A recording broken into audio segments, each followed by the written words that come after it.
Bonjour et bienvenue dans le podcast Haricots Verts, le podcast qui vous parle d'art, d'écologie et de verdure.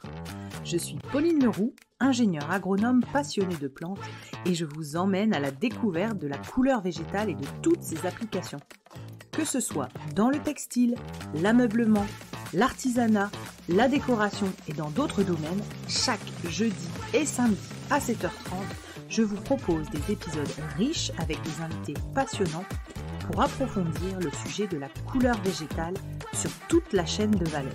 Mon but, fédérer et démocratiser la couleur végétale dans nos vies. Alors, c'est parti, bonne écoute.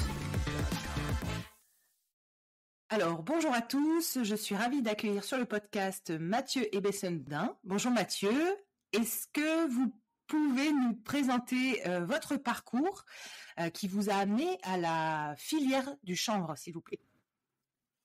Pas du tout, ni issu du milieu agricole, ni issu d'une formation qui pourrait me rapprocher de très au loin de cette filière-là, puisque moi j'ai travaillé l'essentiel de ma vie dans l'action humanitaire d'urgence en tant que coordinateur généraliste, donc j'ai passé pas mal de temps à l'étranger, et avec toujours cet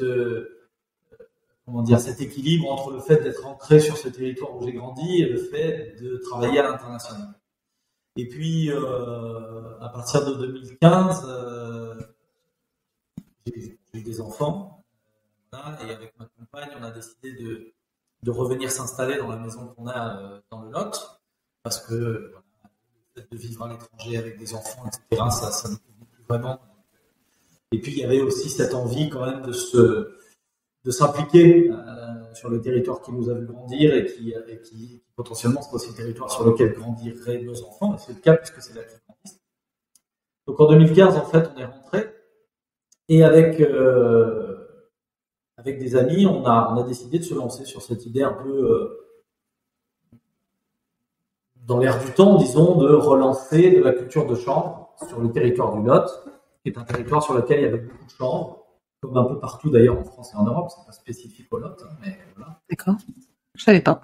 Le chanvre comme une plante très intéressante dans le cadre de la transition écologique. À ce stade-là, si vous voulez, c'était juste ça l'idée, c'était de dire voilà, on va planter du chanvre parce que c'est une plante qui est facile à cultiver en agriculture biologique et qui peut s'épanouir localement et qui a beaucoup d'usages. Mais les usages du chanvre sur lesquels on allait se concentrer à ce moment-là n'étaient pas très clairs.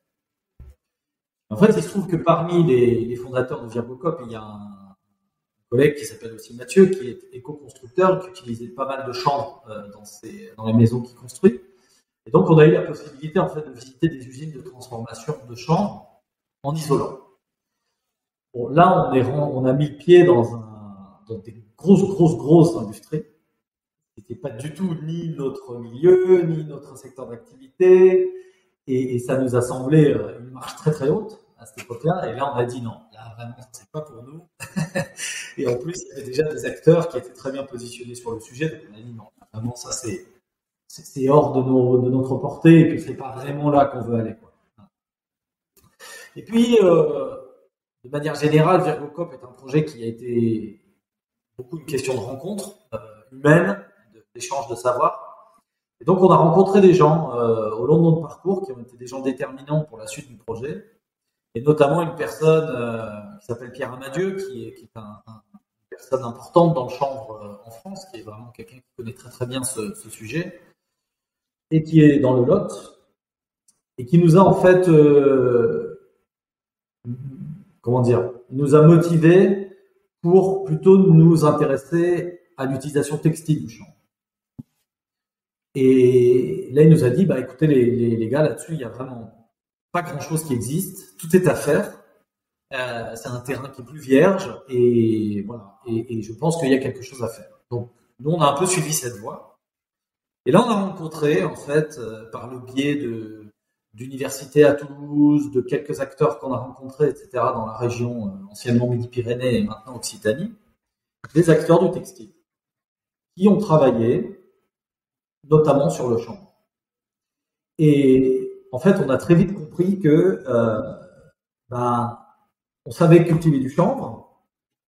Une fois qu'on avait du fil, on savait faire du tissu ou de la maille, mais par contre, ce qu'on ne savait pas faire, c'était transformer du chanvre en fil. D'accord. Ça, c'était donc le segment sur lequel il fallait travailler si on voulait pouvoir faire en sorte qu'il y ait une filière complète. Voilà. Donc ça, c'est des discussions qui remontent à 2016, etc. Donc, déjà quelques années. Donc on a décidé d'aller dans cette voie-là. Donc la réalité était en tout cas qu'au moment où on s'est lancé là-dedans, il n'était pas possible d'avoir du fil de chanvre local ou même français. Ce qu'on a décidé de faire, Ergocop n'existait pas encore. On était vraiment dans la jeunesse, quoi. Donc ce qu'on a décidé de faire, c'était d'acheter du fil de chanvre au plus proche qu'on puisse trouver. Et donc, il se trouve que pour des raisons historiques, il y a un résidu industriel compétent en Europe de l'Est, et notamment en Roumanie, qui est le seul pays européen, on y reviendra, mais qui jusqu'à il y a peu était capable de produire du fil 100% chanvre en Europe. Et donc, on a décidé de lui d'acheter du fil de chanvre brut, enfin du fil de chanvre écru, quoi, naturel en Roumanie, qu'on a donc fait venir dans notre région, qu'on a fait teindre chez un des derniers teinturiers français encore en place, qui sont les établissements Plot à Mazamet, qui est aujourd'hui un partenaire important pour notre atelier de tissage qu'on a acheté depuis. Donc on a fait teindre une partie de ce fil en bleu. Et là, on est allé voir quelqu'un qui va aussi beaucoup compter dans le reste du projet, qui s'appelle Éric Carlier, qui est donc tisseur à Castres, enfin à côté de Mazamet, à Castres-Mazamet, et à qui on a dit, écoute Éric, est-ce que tu penses que c'est possible de tisser un tissu de jean avec ce fil? Et donc Éric, qui est assez pugnace et qui n'a pas peur de mascagner, comme on dit par ici, il a donc pris ce fil et il a réussi à faire un tissu de jean, ce qui n'a pas été une mince affaire, certainement que plus d'un tisseur aurait abandonné parce que le fil était cassant, que le chanvre peut être un fil ingrat, que c'était pas forcément un fil de top qualité, etc. Bon, toujours est-il qu'il a réussi à produire le tissu de jean. Et donc, on s'est retrouvé avec 50 mètres de tissu pour faire du jean. Voilà. Avec en 100% chanvre. Et donc ça devait être en 2016 à peu près. Et un jour, au détour d'un voyage personnel de tourisme, quoi, j'avais entendu parler d'Atelier Tuffery en Lozère. À ce moment-là, Julien Tuffery et Myriam, sa femme, venaient de reprendre en fait l'atelier du père et des oncles de Julien. Et j'avais entendu parler d'eux dans la presse locale, ou je sais plus, sur les réseaux sociaux. Enfin bon, bref, je me suis arrêté un peu par hasard, passé à la boutique, et j'ai dit, voilà, nous on a fait ça. Est-ce que ça vous intéresse? Et Julien et Myriam, je pense, avaient très tôt compris dans leur projet qu'il fallait qu'ils travaillent sur des alternatives au coton. Et en fait, ça les a beaucoup intéressés. Ils ont fait quelques essais de confection avec ce tissu. Ils sont revenus vers nous en nous disant, écoutez, en fait, c'est super, on aimerait bien en avoir plus. On s'est retrouvé dans la situation où, en fait, on nous demandait d'un côté de produire plus de tissu, mais en même temps, nous, notre objectif, c'est pas de faire du tissu avec du fil qu'on importe. C'est de faire du tissu avec du fil qu'on produit localement. Donc, c'est là que tout s'est précipité, puisqu'il fallait qu'on ait une structure pour pouvoir faire tout ça. Et donc là, on a une troisième personne qui est aujourd'hui une des pièces maîtresses de la coopérative, qui s'appelle Johan Vakandar, qui est issu du monde de l'économie sociale et solidaire, globalement du monde des coopératives citoyennes, dont on est très proche, et qui nous a dit, écoutez les gars, cette aventure elle est super, je pense qu'on peut vraiment faire de grandes choses, mais moi je vous propose de le faire dans le cadre d'une coopérative citoyenne, d'une vraie structure de l'économie sociale et solidaire, qui est évidemment des valeurs qui correspondaient tout à fait à ce que nous on voulait, donc on a dit, ok, on fait ça, on monte une coopérative. Donc on a monté une coopérative, donc ça date de octobre 2018, le dépôt des statuts. Et donc cette coopérative avait initialement pour objectif, d'une idée, si vous voulez, la stratégie c'était ça, c'était de dire, on va d'un côté produire du tissu pour stimuler le marché, fournir à Tuffery. Au départ c'était que ça, fournir à Tuffery, etc. Et on va travailler en amont, à la fois avec les agriculteurs, pour relancer de la culture de chanvre à destination textile, et travailler avec les intermédiaires industriels pour que les machines qui permettent les transformations successives du chanvre jusqu'à l'obtention du fil. Étape dans laquelle nous sommes toujours, j'y reviendrai après. Et c'est comme ça que Virgocop a notamment participé à la fondation de la société de Pierre Amandieu, Impact, dont l'objectif est de fabriquer des machines pour la transformation du chanvre en vue d'une utilisation dans le textile. Et voilà la genèse de Virgocop. Donc on était 4 cofondateurs au début, puisque se rajoute à ça une 4e personne, s'appelle Clémence. Et puis, bon, ça c'est le tout départ, mais Virgocop, c'est une coopérative citoyenne. Donc, tout le monde peut, a priori, même si ça passe par la validation d'un conseil de gestion, devenir sociétaire en fait de la coopérative. Et donc, au jour où on parle, on est un peu plus de 150 sociétaires, qui sont soit des personnes morales, soit des personnes physiques. Et pour un capital social qui avait démarré à 400 € et qui est aujourd'hui presque à 400 000, on n'est plus du tout sur les mêmes échelles. Et en fait, c'est un outil assez puissant de développement de projets, de levée de fonds. Et ça nous a aussi attiré la confiance de la région Occitanie, notamment, qui nous a beaucoup aidés, et dans un certain nombre d'autres partenaires du même acabit qu'Atelier Tufiri, qui a vraiment été notre partenaire historique dans tout ce développement, mais je pense notamment à des marques comme Wailing Shoes, qui est en Allemagne, a fini par devenir en tout cas visible dans le domaine du chanvre textile. Voilà. D'accord. Donc là, aujourd'hui, en France, il y a d'autres acteurs comme vous qui remontent des filières, ou vous êtes la seule en France? Non, on n'est pas les seuls, pas du tout. Il y en a plusieurs. En fait, là, ça implique de rentrer tout de suite dans les détails techniques en fait de comment on transforme le chanvre, parce que il y a une initiative qui est très importante qui a été portée par l'association Lin et Chanvre Bio, qui est en Normandie, dont on fait partie. Hein, on est membre de l'association depuis que la coopérative existe. Et c'est très intéressant parce que je me souviens d'aller aux réunions de Lin et Chanvre Bio, aux journées de Lin et Chanvre Bio en 2017. Je sais plus, je crois la première où j'ai dû aller, c'était 2017. On était peut-être une trentaine à partager le café et à discuter chanvre, et voilà. Et aujourd'hui, on est, je sais pas, à 400, 500. Génial. Presse, etc. Donc, ça a vraiment explosé. Et si vous voulez, Lin et Chanvre Bio, en fait, comme ils sont en Normandie, et que c'est quand même une association qui a été à l'initiative de gens qui sont plutôt du milieu du lin, ou qui sont en tout cas au sein du bassin de production du lin, ils ont travaillé sur la transformation du chanvre en utilisant les outils du lin. Ce qui fonctionne très bien aujourd'hui, en fait. Ils ont trouvé des solutions qui vont permettre à très court terme, là, d'avoir vraiment du fil de chanvre à partir de chanvre français. Donc là, c'est certainement 2023 l'année où on va commencer à avoir des quantités un peu substantielles de chanvre, de fil de chanvre d'origine française. Et c'est vraiment, on est au démarrage de quelque chose de très, très, très intéressant, et très précieux.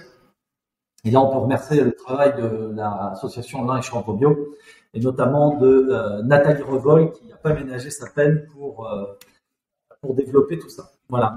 Mais si vous voulez, le truc, c'est que les outils que les lignées ont pour transformer le lin, ils sont les seuls à avoir ces outils. Alors, évidemment, on peut imaginer d'installer ces outils partout sur le territoire, sauf que ça implique beaucoup de choses en amont. Ça implique des outils agricoles pour les agriculteurs, ça implique des surfaces de production, ça implique un savoir-faire, etc., qui n'est présent que dans certains endroits. Nous, on a considéré jusqu'à maintenant que c'était une marche trop haute, trop complexe par rapport à la réalité du territoire. Peut-être que c'est une erreur, je ne sais pas. Peut-être que ça changera à l'avenir, mais pour l'instant, nous, on était plutôt partis, notamment avec la perspective qui nous était donnée par Pierre Amandieu, sur d'autres types de récolte du chanvre, plus simples au niveau de l'agriculteur, qui ne demande pas d'investissement dans de nouvelles machines, etc., et qui vient en fait traiter le chanvre de manière un petit peu différente que lorsqu'il est traité sur les tailleuses à lin qui sont déjà présentes sur le territoire en Normandie. Alors du coup, ça permet pas d'avoir des fibres aussi longues et aussi bien triées qu'elles le sont quand elles sont traitées sur des tailleuses à lin, mais ça permet quand même d'avoir des fibres intéressantes. En fait, ça dépend un peu de ce qu'on veut faire après, une fois qu'on a ces fibres. Il est clair que voilà, aujourd'hui, avec les fibres telles qu'elles sortent des filières normandes, on va réussir à sortir des fils fins qui vont permettre d'envisager de la maille, de la chemise, etc. Et nous, dans les filières qu'on a en place, on sera certainement sur des titrages plus grossiers, qui conduiront à des tissus plus lourds ou qui iront peut-être vers des fils plus techniques, voire de la fibre en remplacement de fibres synthétiques dans différents alliages. Là, on sort un peu du textile, on va plutôt dans le monde du composite, etc. Mais il y a une grosse demande et de toute façon, quand on travaille sur le chanvre, c'est comme quand on travaille sur le lin. Nous, notre locomotive et notre ligne d'horizon, c'est le textile, mais vous avez toujours des coproduits qui vont vers d'autres secteurs, notamment vers le bâtiment. Ouais. Donc, vous ne pouvez pas dire que vous faites que du textile. Il y a forcément une partie des produits qui vont ailleurs. D'accord. Et alors dans tout ce process, donc du coup, donc il y a la culture en champ, le chanvre donc nécessite. Enfin, qu'est-ce qu'il nécessite en gros, même si vous allez peut-être que je vais réussir à avoir une chanvrière, mais est-ce que vous pouvez nous expliquer rapidement les étapes en champ et les étapes qui suivent globalement jusqu'à l'arrivée d'un tissu, donc soit pour le jean, soit est-ce que vous pouvez expliquer les différentes étapes, s'il vous plaît? Alors nous, on est une chanvrière, hein, donc on peut vraiment se définir comme chanvrière, mais alors, en fait, en gros, si vous voulez, le fonctionnement d'une chanvrière, pour faire simple, ça va être, son produit d'entrée, c'est du chanvre brut, soit que la chanvrière a cultivé elle-même, soit qu'elle a contractualisé avec des agriculteurs, c'est notre cas, on passe des contrats avec les agriculteurs, on leur achète du chanvre brut, qui sont des balles de chanvre qui a été cultivé à destination textile. Ce chanvre, nous, on le passe dans une machine qui s'appelle une défibreuse, qui est la première transformation du chanvre, qui va permettre en fait de séparer les différents coproduits issus de ce chanvre brut. Vous allez avoir la chènevotte, qui est le cœur de la plante, qui représente 60% du poids et qui va être essentiellement destiné au bâtiment. Vous allez avoir 30% de fibres, dont une partie va pouvoir partir dans le textile et une partie certainement qui ne sera pas suffisamment bonne pour partir dans le textile, qui va plutôt partir dans des usages dits techniques. Et puis vous avez 10% de poussière qui peut être valorisée différemment. Donc, une fois que vous avez ces fibres sorties du défibrage, en fonction de la qualité des fibres, elle va pouvoir être utilisée dans différentes lignes de transformation textile. Quand vous avez des fibres très longues qui vont partir vers les filateurs qui sont historiquement les filateurs du lin, qui eux vont être capables de produire des fils en 100% chanvre, fins, voilà, qui est un petit peu la Rolls-Royce, disons. Soit vous allez avoir des fibres semi-longues que vous allez pouvoir orienter vers ces mêmes filateurs, mais pour produire des fils toujours en 100% chanvre, mais plus grossiers, qui peuvent être très intéressants pour faire de l'ameublement, de l'habillement lourd, peut-être du jean, peut-être de la veste, etc., etc. Et sinon, vous avez la troisième option, qui est une option sur laquelle on travaille beaucoup, et on n'est pas les seuls, hein, il y a d'autres projets en France, et vous avez une autre voie donc qui permet de faire ce qu'on appelle la cotonisation du chanvre. En fait, on va encore défibrer davantage le chanvre pour réduire la taille de la fibre et pour l'amener à la taille d'une fibre de coton, c'est-à-dire en gros 30-40 mm, et qui va permettre en fait de passer cette fibre dans des systèmes de filature qui va permettre de passer la fibre dans des équipements de filature qui sont prévus pour le coton ou pour la laine. Mais quand on fait ça, on ne peut pas faire du 100% chanvre. Parce que il y a une question de tenue technique, la fibre est trop courte pour se tenir sur elle-même, donc il faut mélanger avec une autre matière pour que le fil ait de la tenue, avec du coton ou avec de la laine. quand on parle de chanvre, par exemple, dernièrement, vous avez eu des jeans Levi's en coton chanvre, bah, c'est exactement ça. En fait, vous avez un mélange intime du coton et du chanvre dans le même fil. Et en général, c'est aujourd'hui, en tout cas, avec les connaissances et les moyens techniques qu'on a, on se situe en général à 30% de chanvre, 70% de coton. Ce qu'il y a d'intéressant et qu'on sait faire en région, c'est que la région Occitanie est historiquement une région lainière. Donc, les outils du textile qu'il y avait localement, et notamment dans le bassin textile de Castres-Mazamet, étaient des outils prévus pour la laine. Et donc, en fait, nous, ce qu'on sait faire aujourd'hui, c'est prendre ce chanvre-là, le mélanger avec de la laine, en à peu près 50% de chaque, et on passe ça sur les filatures au cardé, qui sont donc les filatures de la laine en local, et on obtient un fil, 50% chanvre, 50% laine, qu'on appelle le mesclat, qui veut donc dire mélange en occitan, et qui est pour le coup un fil local. Alors voilà, bah, c'est sûr, hein, on ne fera pas un t-shirt avec. Mais par contre, on fait des tas de choses très intéressantes. On peut faire de la bagagerie, de la chaussure.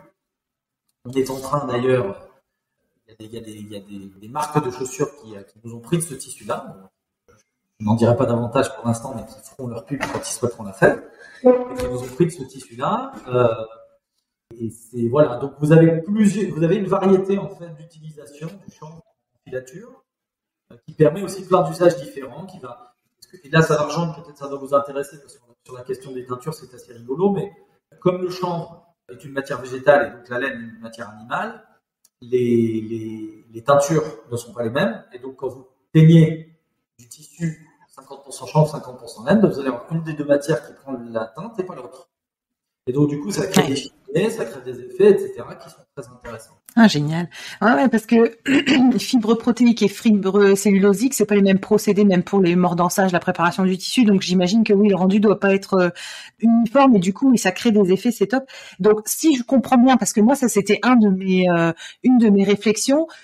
En fait, ce que vous êtes en train de dire, c'est que peu importe, on va dire, la taille des plants de chanvre et la longueur des fibres, vous arrivez à trouver à chaque fois des débouchés plus ou moins, comme vous avez dit, très nobles ou d'autres usages. Donc, en fait, tout est valorisé. Il n'y a pas parce que moi, j'avais cru entendre, alors c'était plutôt dans le Nord, et peut-être que dans le Nord, ils sont pas équipés, mais j'avais entendu qu'il y avait des agriculteurs qui avaient dû retourner leur champ de chanvre parce qu'en fait, la hauteur n'avait pas été assez intéressante et que ça n'allait pas pouvoir être valorisé. Ça, c'est parce qu'ils n'étaient pas équipés ou oui, en fait vous Oui. Est-ce qu'ils n'étaient pas équipés? Bon, je ne peux pas vous répondre spécifiquement sur cette question-là. Je ne sais pas ce qui s'est passé. Après, le fait est que là, au moment où on enregistre cette émission, vous et moi, on est vraiment au moment où tout est en train de se décoincer et tout est génial. Émerger. Top. Et ça fait, il y a des projets, ça fait 10 ans que les gens travaillent dessus. Nous, ça fait plus de 5 ans. Là, les chambres bio, ça fait depuis, je ne sais pas quand l'association a été fondée, mais c'est pareil, c'est 2016, etc. Donc, pendant cette période-là, il y a eu des tas d'essais où effectivement, les gens n'avaient pas forcément les machines, ils ne savaient pas forcément comment faire. Vous savez, sur le chanvre, il y a aussi une étape qui est très importante, qui est la même que celle du lin, qui est ce qu'on appelle le rouissage. Lorsqu'on veut utiliser du chanvre à destination textile, on doit laisser la plante rouir, c'est-à-dire qu'en fait, on laisse des micro-organismes se développer sur la plante et qui vont commencer à consommer les pectines et les lignines qui lient la fibre au reste de la tige. Historiquement, ce rouissage se faisait à l'eau, c'est-à-dire on plongeait les plantes dans l'eau. Mais ça, c'est formellement interdit dans l'Union européenne.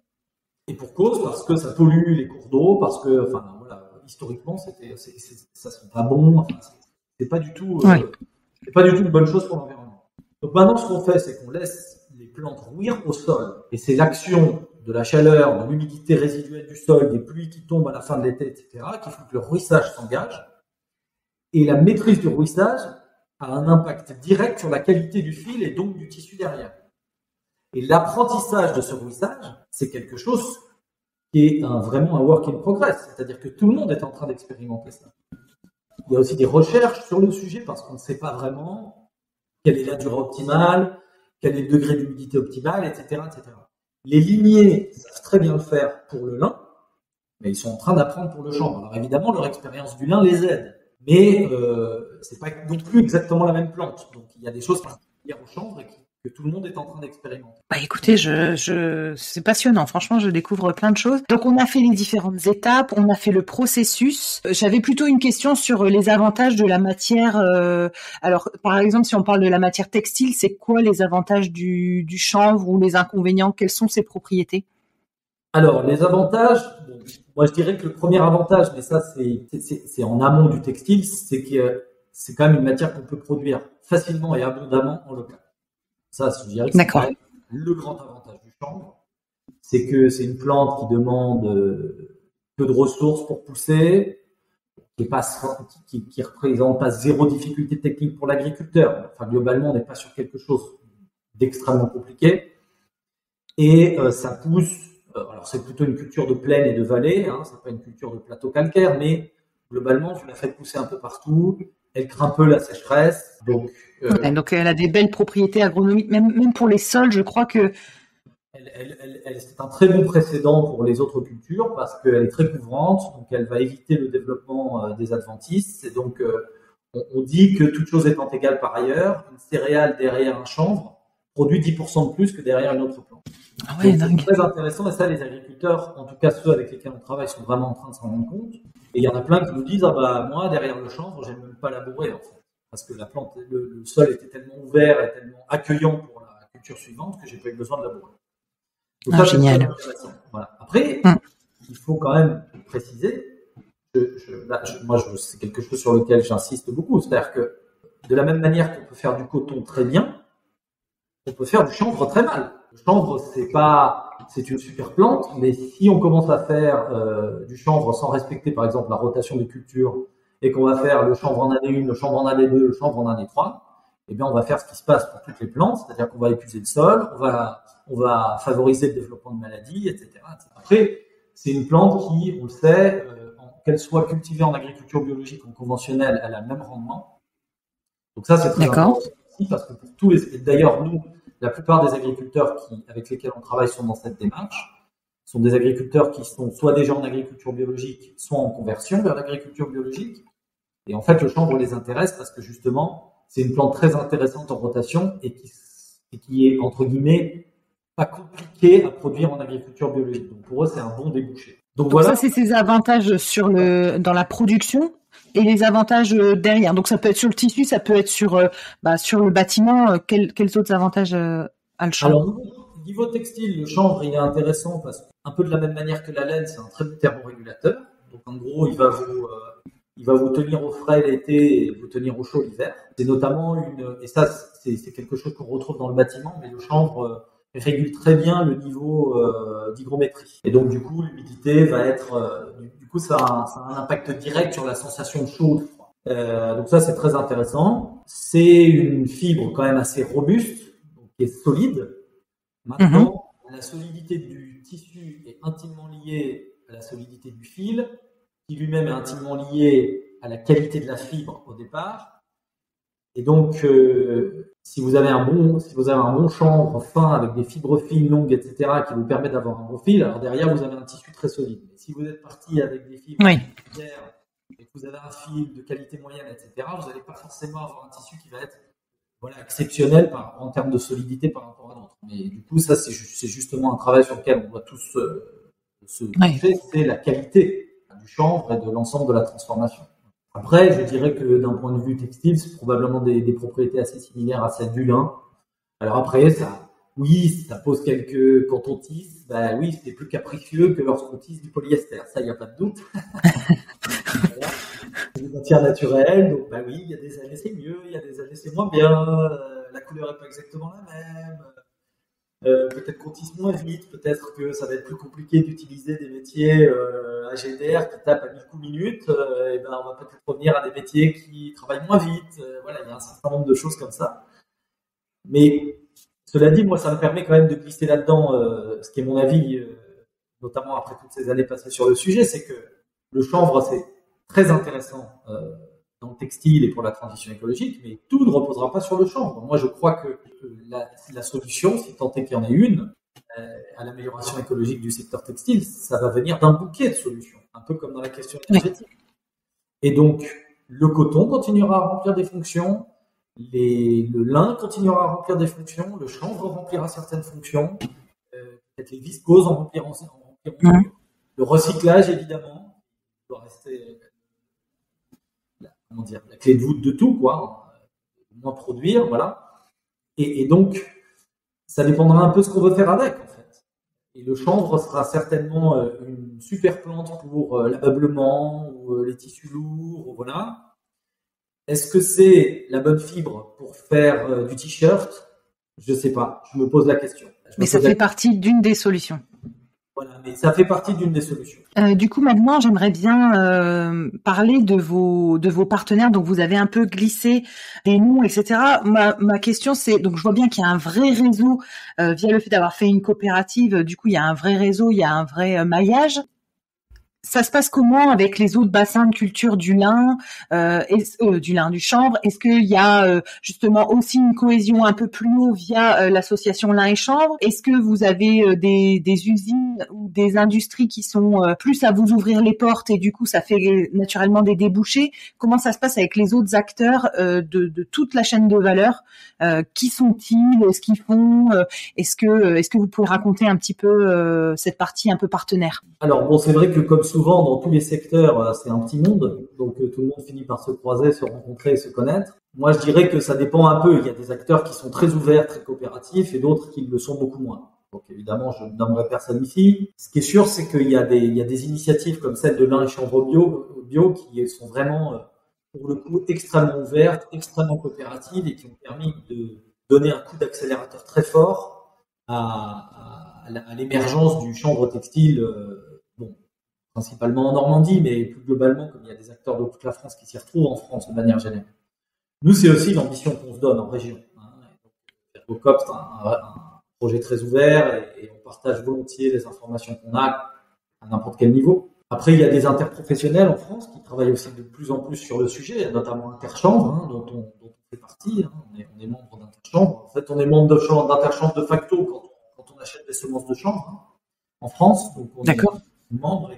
Et un de nos, un autre personnage important de la coopérative, Julien Bonnet, qui s'occupe notamment de toute la partie chanvrière et notamment le conseil scientifique d'Interchanvre, donc à partager en fait avec les autres collègues des grandes chanvrières françaises.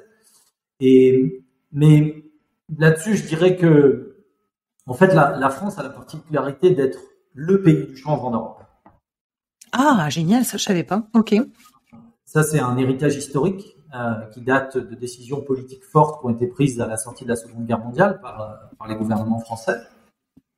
Et aujourd'hui, en Europe, c'est vraiment la voix de la France qui compte sur le chanvre. Donc voilà. Alors, ce qui est paradoxal parce que ça nous rend à la fois fort sur la question et en même temps parfois un peu conservateur. Et je pense que pendant très longtemps, il y avait des acteurs historiques en France à qui il faut remercier d'avoir été présents, d'avoir maintenu cette culture, etc., et qui ont commencé à avoir émergé tout un tas d'autres acteurs qui avaient avec plein d'idées innovantes sur le sujet. Et tout ça, je pense que ça a un petit peu perturbé un petit secteur dans lequel il y avait vous pouvez compter les acteurs sur les doigts d'une main. Ça a un peu bousculé un secteur qui était déjà présent.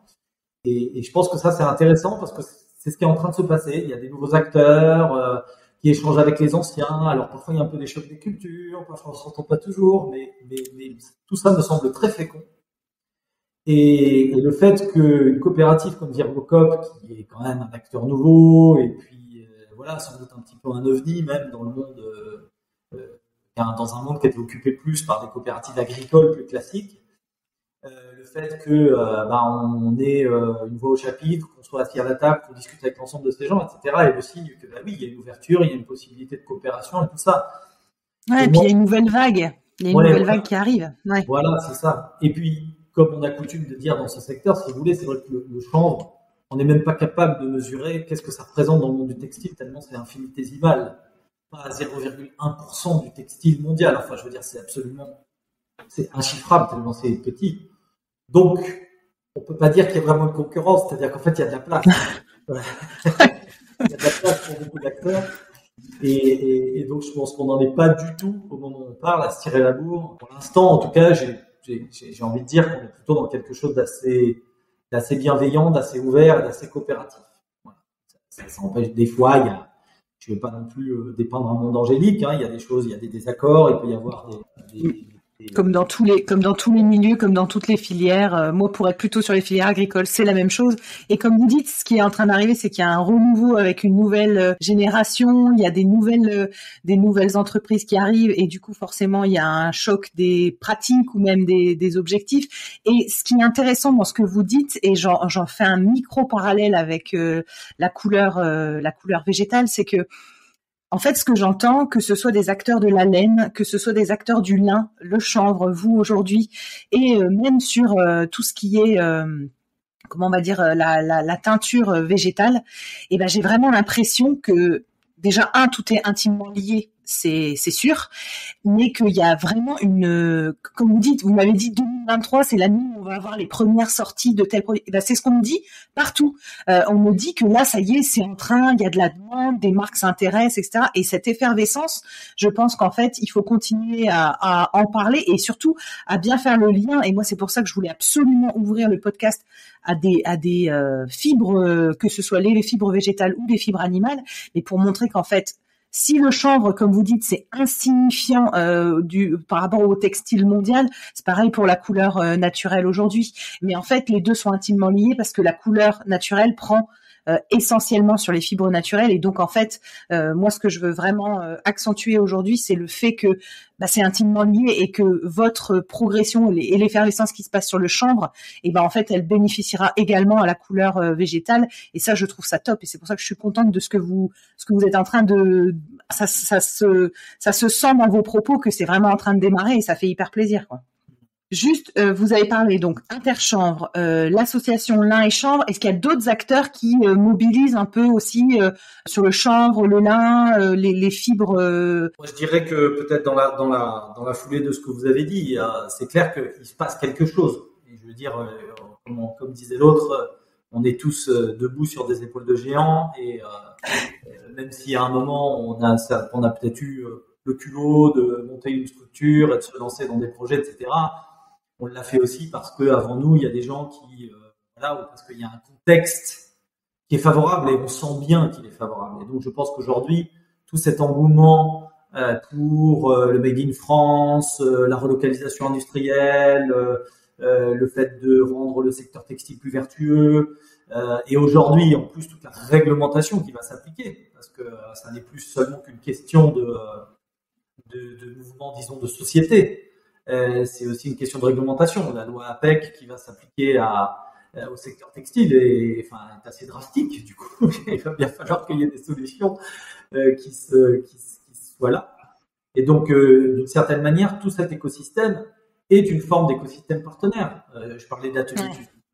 Nous, c'est notre partenaire historique dans cet écosystème du Made in France, mais on discute avec plein d'autres gens. Je veux dire que ce soit, je sais pas moi, toutes les marques emblématiques du Made in France ou du haut niveau textile en France qui ont fait beaucoup pour vulgariser l'utilisation du lin, l'utilisation du chanvre, l'utilisation des matières recyclées, de mettre en avant le savoir-faire local, de mettre en avant la nécessité d'avoir des industries en local.